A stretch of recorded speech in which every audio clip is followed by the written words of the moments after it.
الدین الخالص۔ تو آج حضرت جابر ابن عبداللہ رضی اللہ تعالیٰ عنہ کی حالات زندگی کے بارے میں کچھ روشنی ڈالی جائے گی۔ دیکھیے صحابہ اکرام کی زندگی، صحابہ اکرام کے زندگی سے سبق حاصل کرنا، صحابہ اکرام کی زندگی سے اپنی زندگی کو روشن کرنا، یہ مسلمانوں کی ذمہ داری ہے۔ جو آیت کریمہ ناظم جلسہ نے آپ لوگوں کے سامنے پڑھی کہ فَإِنْ آمَنُوا بِمِثْلِ مَا آمَنْتُمْ بِهِ فَقَدِ اهْتَدَوْا، صحابہ اکرام ایمان کے معیار ہیں۔ اگر لوگ صحابہ اکرام کی طرح ایمان لے آئیں گے تبھی وہ ہدایت پر رہیں گے۔ تو صحابہ اکرام یہ ایمان کے معیار ہیں۔ اگر ہمیں یہ دیکھنا ہے کہ ہم کس طرح ایمان لائیں، ہمیں یہ دیکھنا ہے کہ ہم کس طرح نیک اعمال کریں، تو ان سارے چیزوں کے لیے جو کرائیٹیریا اور جو معیار ہے وہ صحابہ اکرام کی زندگی ہے۔ اسی لیے جس طرح انبیاء کی زندگی کو جاننا ضروری ہے، انبیاء کی زندگی کے واقعات کو سننا اور اس کو پرکھنا ضروری ہے، اسی طرح صحابہ اکرام کی زندگی کو جاننا، صحابہ اکرام کے ایمانی جذبے کو محسوس کرنا، یہ بھی مسلمانوں کی ذمہ داری ہے اور وقت کی ضرورت ہے۔ تو جس صحابی کے بارے میں گفتگو کرنا چاہتا ہوں، حضرت جابر ابن عبداللہ رضی اللہ تعالیٰ عنہ، ان کی زندگی بیک وقت، یعنی اگر آپ ان کے زندگی کی موٹی موٹی باتیں جو ابھی میں بیان کروں گا، ان کی زندگی میں بیک وقت علم بالحدیث، یعنی حدیث کا علم، عمل بالحدیث، حدیث پر عمل کرنا، اطاعت نبی، اطاعت والدین، ایثار و قربانی،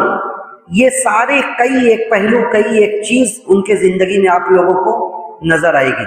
کہ بیک وقت انہوں نے حدیث کو سنا، حدیث کو روایت کیا، جیسا کہ آپ نے سنا کہ زیادہ حدیث روایت کرنے والے صحابی ہیں یہ۔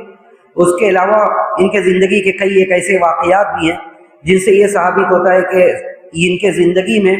اپنے والدین کی کس طرح، اپنے والدین کی کیا اہمیت تھی۔ اور ایک واقعہ یہ بھی بیان میں کروں گا جس سے یہ ثابت ہوگا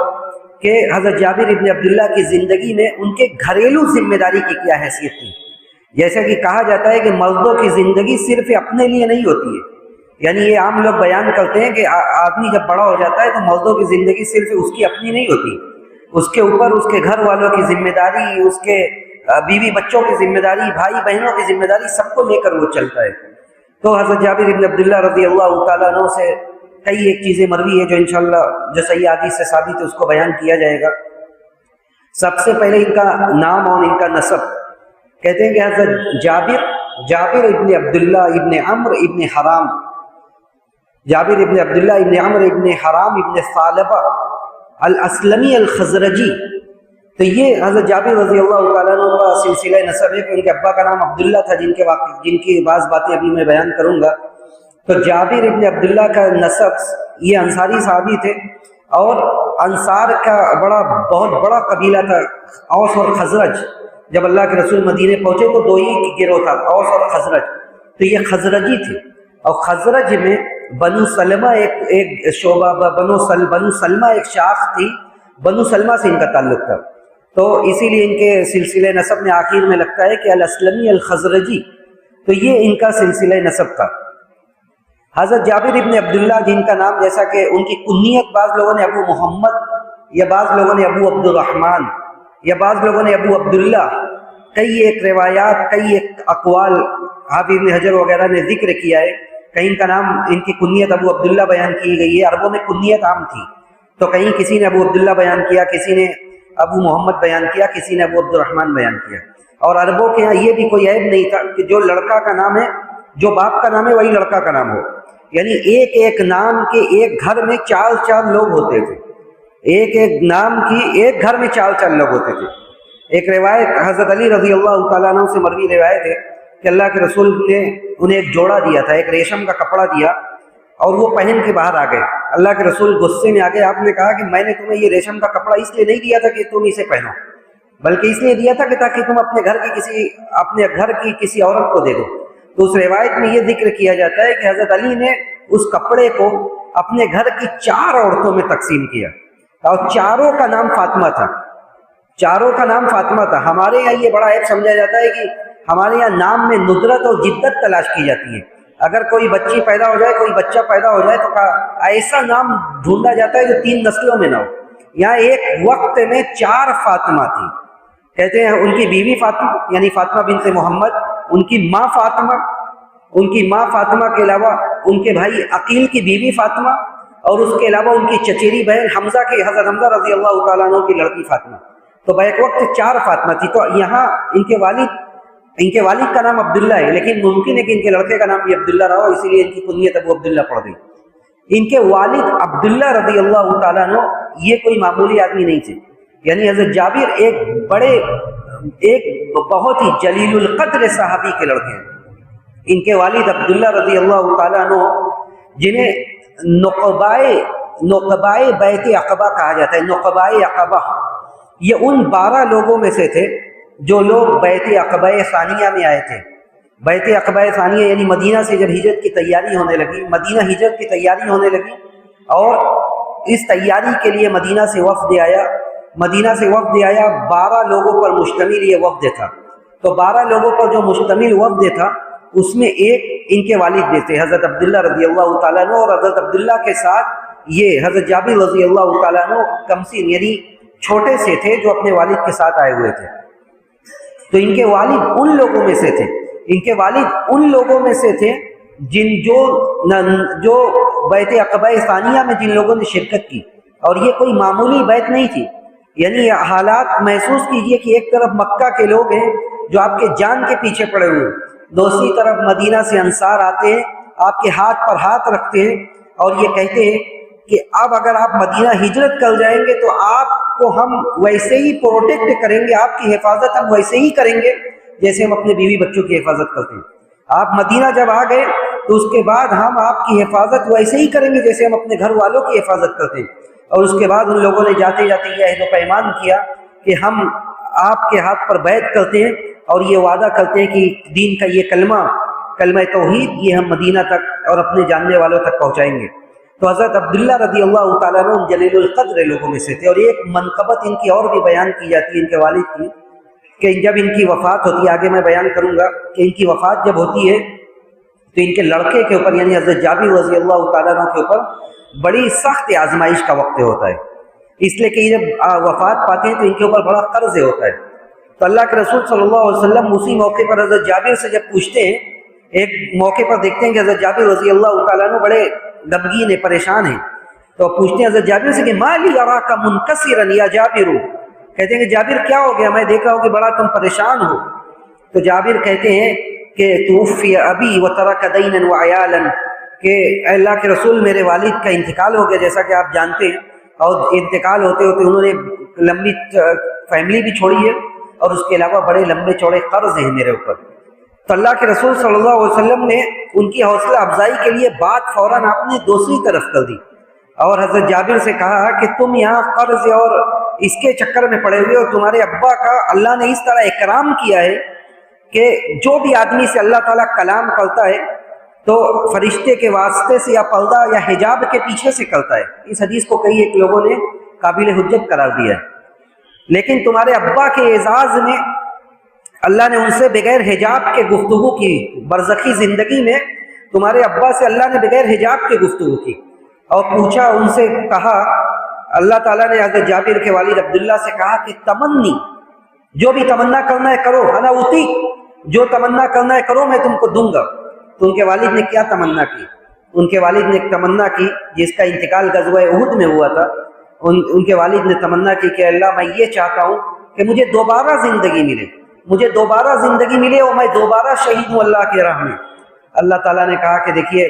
ہمارے یہاں یہ نظام ہے اور یہ لکھا جا چکا ہے کہ جو آدمی ایک بار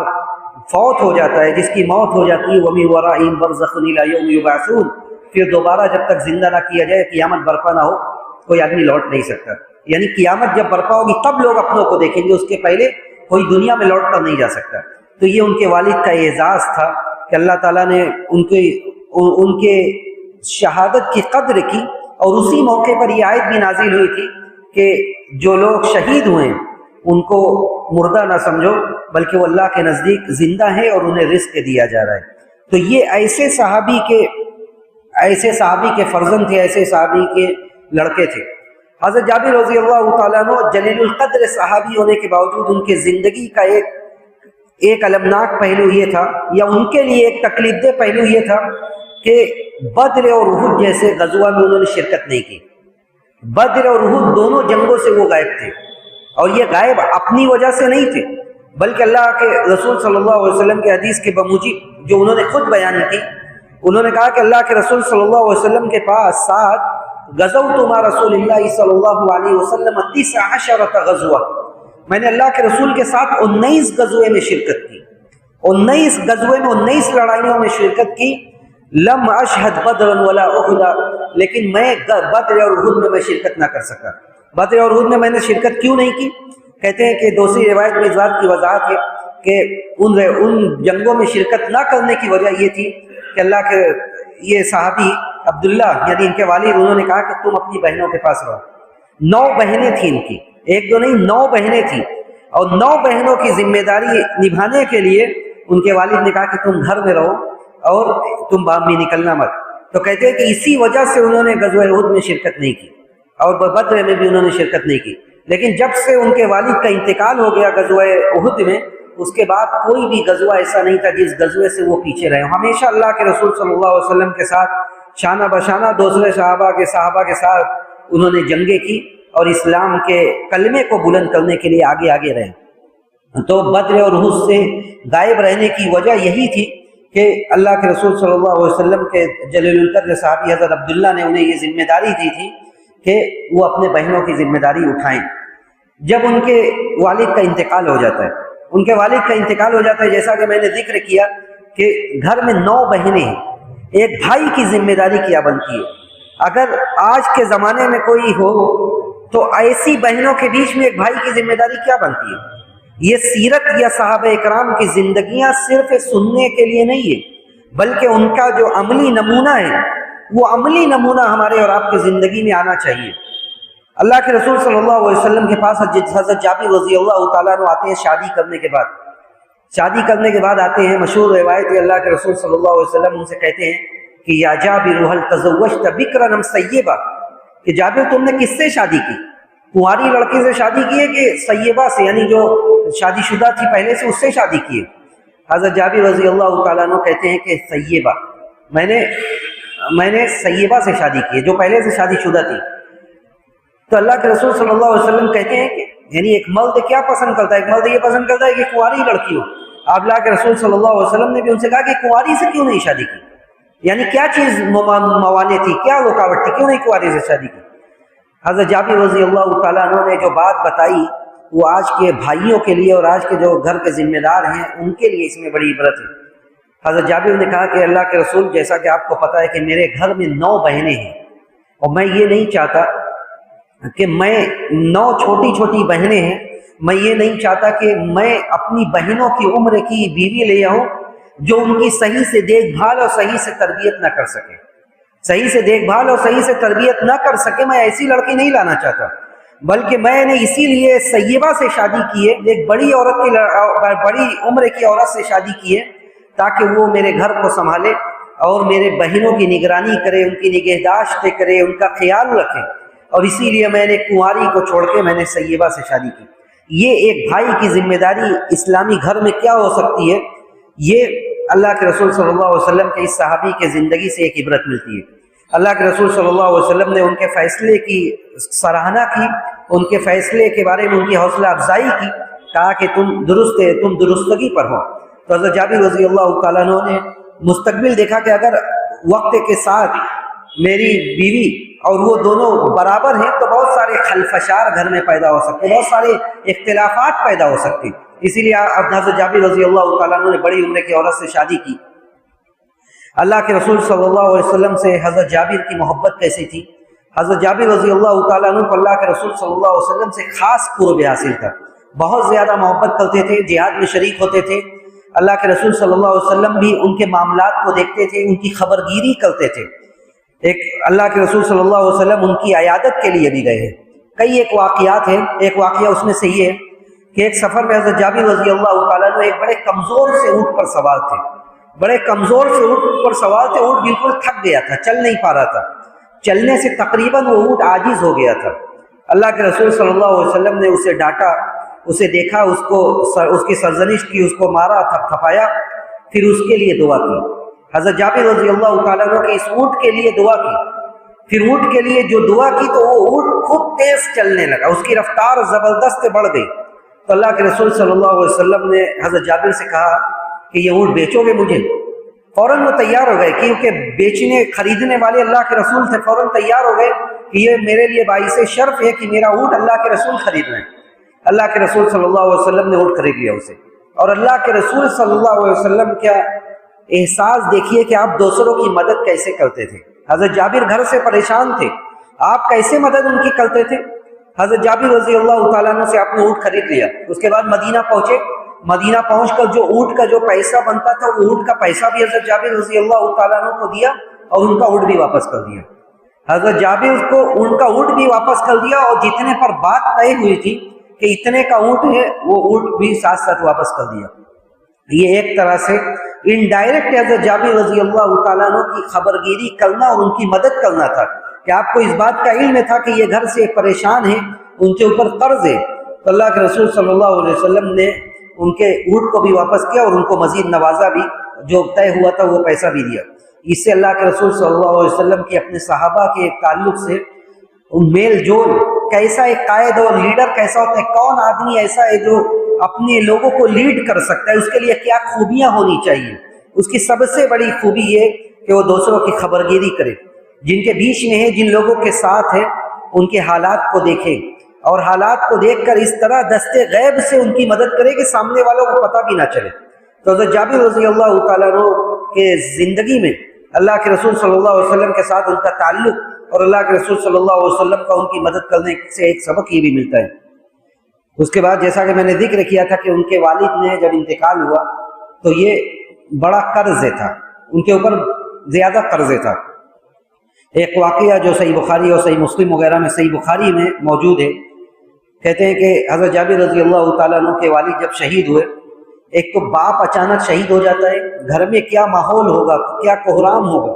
اس کے بعد کئی ایک بہنیں، اور اس کے بعد مزید یہ کہ قرض ہے، اس کے بعد مزید یہ، اس پر مزید یہ کہ قرض خواہ جو ہے، جو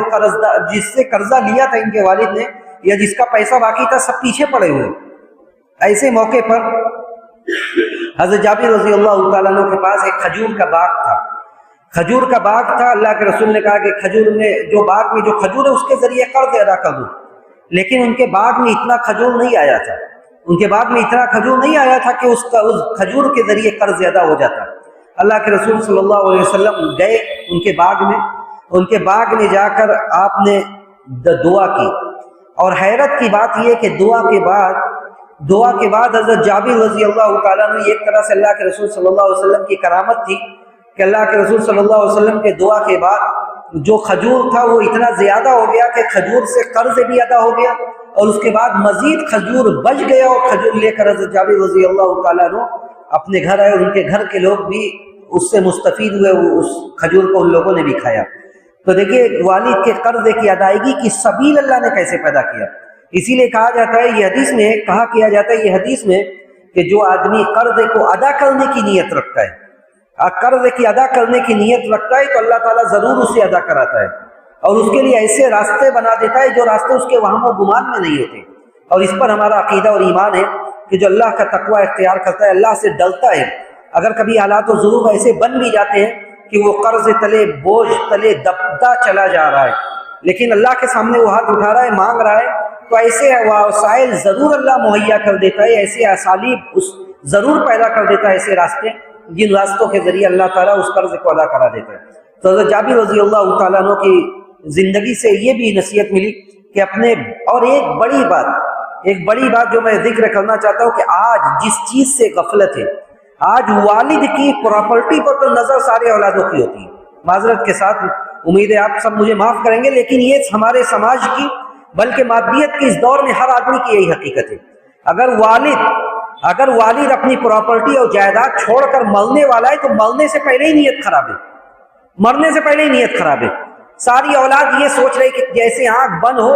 سب بچے آپس میں لڑے جھگڑے اور باپ کی جائیداد ہڑپ کر لیں ایک طرح سے۔ اسے میں ہڑپ کرنا اس لیے کہہ رہا ہوں کہ وراثت کی تقسیم کا سب سے پہلا حق یہ ہے کہ باپ جیسے ہی آنکھ بند کرے، اگر باپ نے مال میں وصیت کی ہے تو جس کے لیے وصیت کے پہلے اسے دیا جائے، اور اگر اس سے پہلے اگر باپ اپنے اوپر قرض چھوڑ کے گیا ہے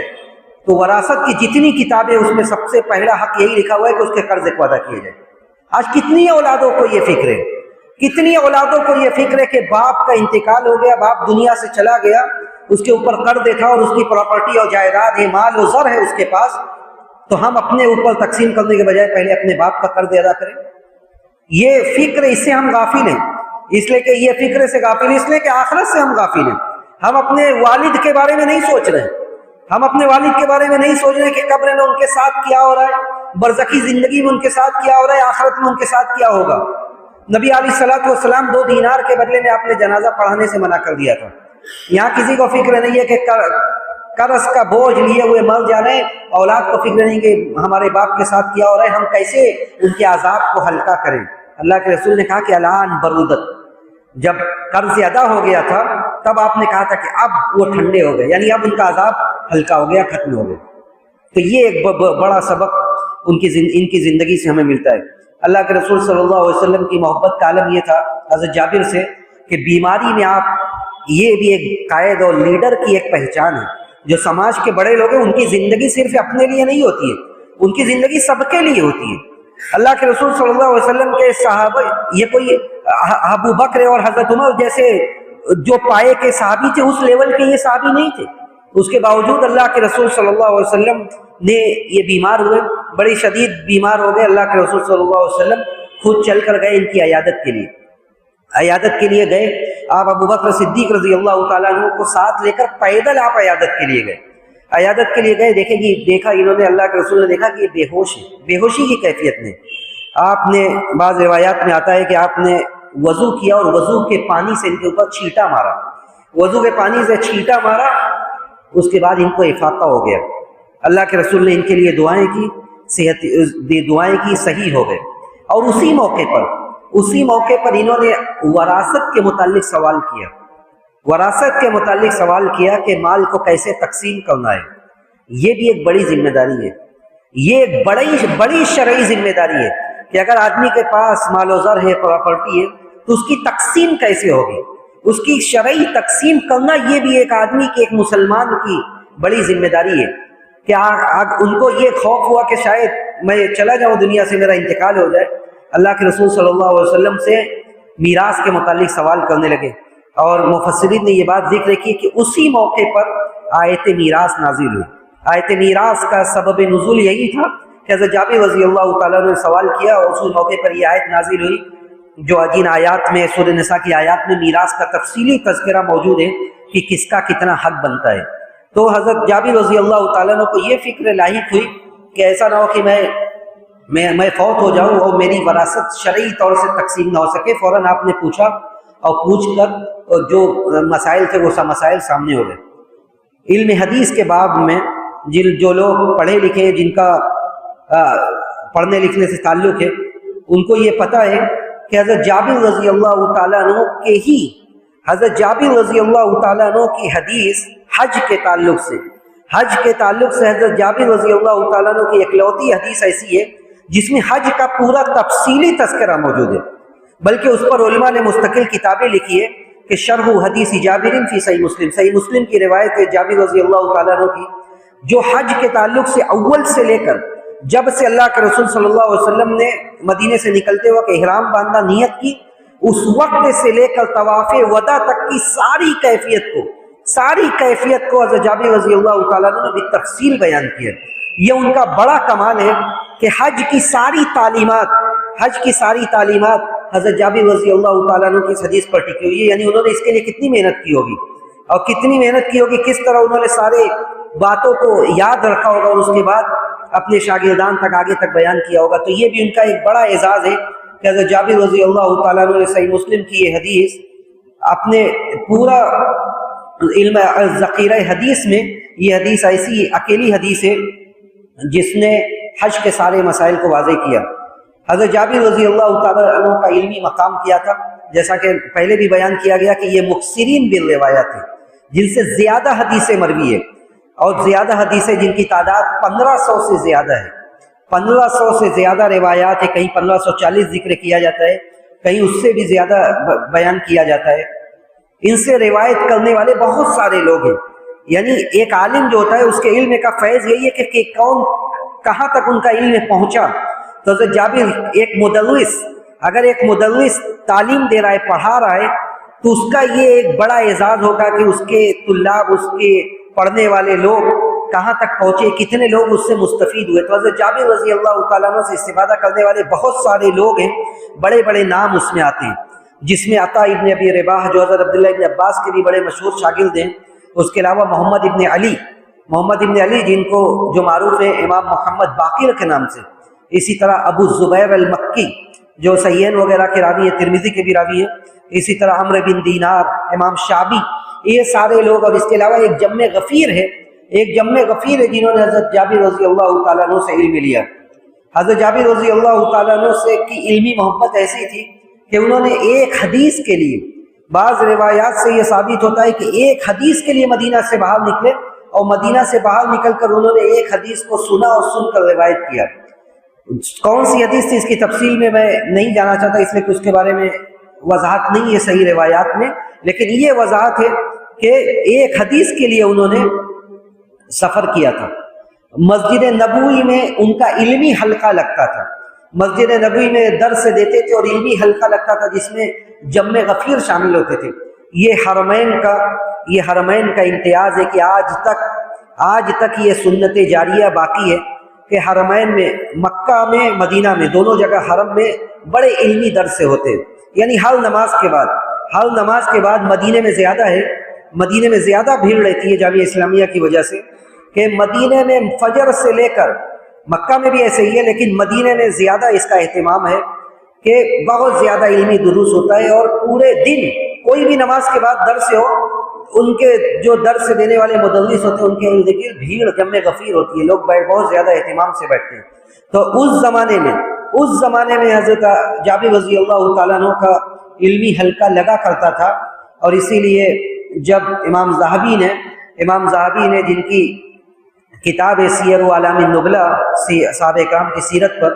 تو امام ذہبی نے جب ان کا ذکر کیا تو ان کے بارے میں کہا کہ الامام الکبیر المجتہد الحافظ الفقیہ، یعنی ایک لفظ ایسا ہے جس سے ان کا علمی مقام سمجھ میں آتا ہے کہ الامام الکبیر المجتہد، بڑے امام تھے، مجتہد تھے، اجتہاد کرتے تھے. اس کے علاوہ حافظ، بہت زیادہ حدیثوں کو یاد کرنے والے، اور فقیہ تھے. تو یہ سب بڑے بڑے صحابہ اکرام تھے جنہوں نے اپنی زندگی علم کے لیے، نبی کے حدیث کو پہنچانے میں، اس کو بیان کرنے میں، اس کو یاد کرنے میں پوری زندگی صرف کر دی. اور اسی حالت میں آخری عمر میں نابینا ہو گئے. حضرت جابر رضی اللہ تعالیٰ عنہ آخری عمر میں نابینا ہو گئے. یہ اللہ کی طرف سے آزمائش ہے کہ بڑے بڑے علماء ایسے دنیا میں ملیں گے جو نابینا تھے، جن کی اللہ نے نگاہیں بصیرت چھین لی تھی. یعنی وہ دیکھ نہیں سکتے تھے، بصارت چھین لی تھی، لیکن بصیرت ان کے اندر اتنی تھی، ان کا علم ایسا تھا کہ ان کا کوئی موازنہ نہیں کیا جا سکتا. موجودہ زمانے میں شیخ ابن باز رحمہ اللہ نابینا تھے. ان سے پہلے سعودی عرب کے کئی ایک مفتی نابینا تھے. اس کے باوجود ان کا حافظہ ایسا تھا کہ اپنے حافظے سے وہ مسئلہ مسائل لوگ پوچھتے تھے اور بیان کرتے تھے. حضرت جابر رضی اللہ تعالیٰ عنہ کی آخری عمر میں بینائی چلی گئی، اس کے باوجود لوگ ان سے آتے تھے، مسئلہ مسائل پوچھنے والوں کی بھیڑ لگی رہتی تھی. بلکہ یہاں تک لوگوں نے بیان کیا ہے کہ حدیث جابر جو صحیح مسلم کی حج والی روایت ہے، حج والی روایت بھی حضرت جابر رضی اللہ تعالیٰ عنہ نے اس وقت محمد بن باقر سے بیان کیا تھا جب وہ نابینا ہو گئے تھے. محمد بن باقر سے بیان اس وقت کیا تھا جب وہ نابینا ہو گئے تھے. تو حضرت جابر رضی اللہ تعالیٰ عنہ کا یہ علمی مقام. حضرت جابر رضی اللہ تعالیٰ عنہ کی وفات کب ہوئی؟ حضرت جابر رضی اللہ تعالیٰ عنہ کی وفات کے سلسلے میں کئی ایک قول ہے. بعض لوگوں نے کہا کہ 74 ہجری میں، بعض لوگوں نے کہا کہ 77 ہجری میں، بعض نے کہا کہ 78 ہجری میں. اور ان کی اللہ نے انہیں لمبی عمر دی، 94 سال. مورخین نے اور سیرت نگاروں نے بیان کیا ہے کہ ان کی عمر 94 سال ہوئی تھی. 94 سال ہوئی. مدینہ کے اندر نماز جنازہ ہوئی، جمع غفیر نے شرکت کی، اور اس وقت جو مدینہ کے گورنر تھے ابان بن عثمان، انہوں نے نماز جنازہ پڑھائی. اور علماء نے یہ بات ذکر کی کہ بیعت عقبہ ثانیہ میں، یعنی جو شروع میں نے بیان کیا کہ عقبہ ثانیہ میں شرکت کرنے والے جو لوگ تھے اس میں یہ آخری صحابی تھے جو اس دنیا سے گئے. یہ نہیں کہا جا سکتا کہ آخری صحابی علی العموم ہی آخری صحابی مدینے میں تھے، لیکن یہ کہا جا سکتا ہے کہ بیعت عقبہ ثانیہ میں جن لوگوں نے شرکت کی اس میں یہ آخری صحابی تھے۔ تو حضرت جابر رضی اللہ تعالیٰ عنہ کی زندگی کا ایک سرسری جائزہ تھا، ورنہ باتیں تو بہت ہیں۔ میں جو باتیں ان واقعات کی روشنی میں کچھ نتائج نکلتے ہیں، کچھ عبرتیں نکلتی ہیں جو عبرتیں ہمارے لیے قابل غور ہے۔ پہلی عبرت جو میں نے دوران درس سے بھی کہا کہ حضرت جابر رضی اللہ تعالیٰ عنہ کی زندگی سے ایک بڑا سبق یہ ملتا ہے کہ والدین کی اطاعت، والدین کی اطاعت۔ ان کے والد نے جنگ میں شرکت سے روک دیا تھا، جنگ میں شرکت سے روکا اور کہا کہ تم اپنے بہنوں کے پاس رہو، اور اپنے والد کی اطاعت میں وہ جنگ کے لیے نہیں گئے، اپنے والد کی اطاعت میں وہ جنگ کے لیے نہیں گئے۔ اسی موقع پر وہ واقعہ ذہن میں آتا ہے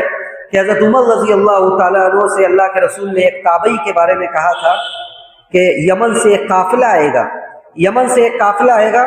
اس میں فلاں آدمی جب تم کو ملیں گے تو ان سے دعا کرا لینا،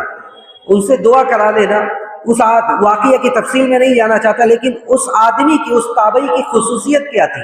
اس تابعی کی خصوصیت یہ تھی کہ حدیث کا لفظ ہے کہ کان باغا بوالدیہ، کہ وہ اپنے والد کے، اپنے روایات میں تفصیل ہے کہ اپنی والدہ کے ساتھ حسن سلوک میں مشغول ہے۔ یعنی نبی کے سامنے آ کر وہ صحابی بن سکتے تھے، لیکن اس کے باوجود نہیں حاضر ہو سکے کیونکہ اپنے والدہ کی خدمت میں لگے ہوئے تھے۔ تو والدین کی اطاعت، والدین کے ساتھ حسن سلوک، یہ اس انسان کی ایمانی زندگی میں سنگ میل کی حیثیت رکھتا ہے۔ آدمی جتنا بھی نیکوکار ہو جائے، اگر وہ اپنے والدین کے ساتھ حسن سلوک کرنے والا نہیں ہے تو وہ نیکوکار حقیقی معنوں میں وہ نیکوکار نہیں ہے۔ انبیاء کا تذکرہ کرتے ہوئے اللہ نے کہا، انبیاء کا تذکرہ کرتے ہوئے ذکر کیا گیا کہ وہ اپنے والدین کے ساتھ نیکی کا سلوک کرنے والے تھے، حسن سلوک کرنے والے تھے۔ تو والدین کی اطاعت یہ زندگی کا ایک بڑا دینی فریضہ بھی ہے، بڑا دینی فریضہ بھی ہے اور احسان کا تقاضا بھی ہے۔ دوسرا ایک بڑا سبق یہ کہ خاندان کی ذمہ داری، جو 9 بہنوں کی بات میں نے بتائی کہ 9 بہنوں کی ذمہ داری کے پس منظر میں یہ سبق ملتا ہے کہ آدمی صرف اپنے لیے نہ جیے بلکہ اپنے ساتھ ساتھ وہ اپنے گھر والوں کو بھی دیکھے۔ اگر اللہ نے ایسا وقت لا کھڑا کر دیا ہے کہ ذمہ داریوں کا بوجھ اس کے اوپر آ رہا ہے تو وہ اللہ سے مدد طلب کرے اور ان ذمہ داریوں کا بوجھ اٹھانے کے لیے تیار رہے، جس طرح کہ حضرت جابر رضی اللہ تعالیٰ عنہ نے کیا۔ اور اسی طرح آدمی کبھی بھی زندگی میں ایک سبق یہ بھی ملتا ہے کہ آدمی زندگی میں کبھی شکستہ دل نہ ہو، کبھی اپنا دل چھوٹا نہ کرے، کبھی پریشان نہ ہو۔ حضرت جابر رضی اللہ تعالیٰ عنہ پر کیسی مصیبت آئی، والد فوت ہوتے ہیں، قرض اس قدر کے قرض کے تلے دبے ہوئے ہیں، لیکن ہمت نہیں ہارتے۔ ہمت اگر آدمی کے اندر ہمت ہے تو اللہ بھی مدد کرتا ہے، اگر آدمی ہمت ہی ہار جائے تو پھر اللہ بھی مدد نہیں کرتا۔ تو کیسی بھی آزمائش کا وقت ہے وہ آدمی کو ہمت نہیں ہارنی چاہیے۔